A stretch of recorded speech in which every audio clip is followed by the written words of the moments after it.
Urban conservation, healing our communities. As South Dakotans, we often picture our state as endless fields, cornfields, and rural neighborhoods where everyone knows your name. Why? For most of us, this is what we have grown up with our entire lives, me included, growing up in a town of only about 800 people. We often focus on the conservation of the areas we hold dearest to us, like those cornfields, our cattle, and the grasslands that build our state. But we often overlook the areas where almost half of our state lives, urban areas. The places that are so often overlooked, but still a part of our state's beauty. The places and communities that, if you listen close enough, are crying out for our help. For starters, when many hear urban areas, they often think of tall skyscrapers and huge cities like New York City or Las Vegas. While this is true, urban areas are found all across the world, and even here in South Dakota. Towns like Rapid City, Sioux Falls, and even the places you might go to get groceries are all urban areas found within our state. These areas, just like the rural place I call home, have wildlife, animals, and trees that want to be conserved and also help create the nature that makes South Dakota, South Dakota. These urban areas also have kids and families that just want to simply go out and enjoy nature. They want to be able to enjoy our state's beauty and have a place to actually explore it and hang out. Unfortunately, sometimes we are guilty of forgetting this. On a trip to an urban area in our state today, you might see the eroding creek banks behind those busy shopping centers where you might get your groceries. Or you might see the murky green lake water that is caused from runoff that causes those kids from being unable to play and swim in their city's lakes. Or you might see the concrete that replaces the grasses and trees that used to shelter those very birds and city parks in the open grass. All of which takes away from those kids and families' chance to be able to enjoy the nature that our state offers.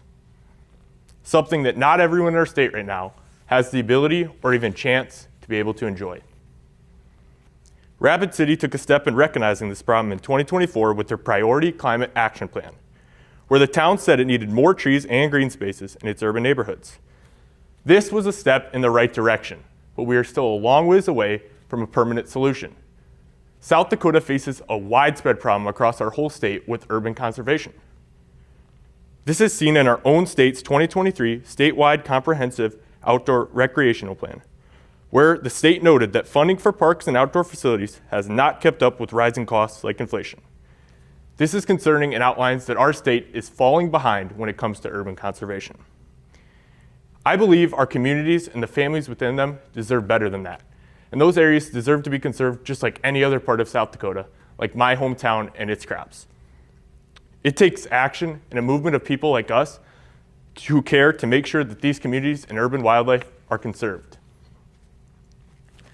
So you might be wondering, what is it that we can do? How can we help protect our state's urban landscape and those communities that are crying out for our protection? Well, it starts with small actions. Planting a tree, picking up some trash, advocating for change, joining in a movement towards sustainability, and maybe just simply planting a garden. But most importantly, it takes recognizing the issue. This recognition could be the spark that changes ideas into actual real change. In my community and local areas around it, this was seen by our trash pickup efforts in the nearby larger city, as well as the creation of new plans in the city right across from us of 6,000 people for new parks that will allow kids to be able to have a place to enjoy nature in their town. Whatever the small action taken in my community, or maybe even in your own, it is a positive step in the right direction towards urban conservation in our state.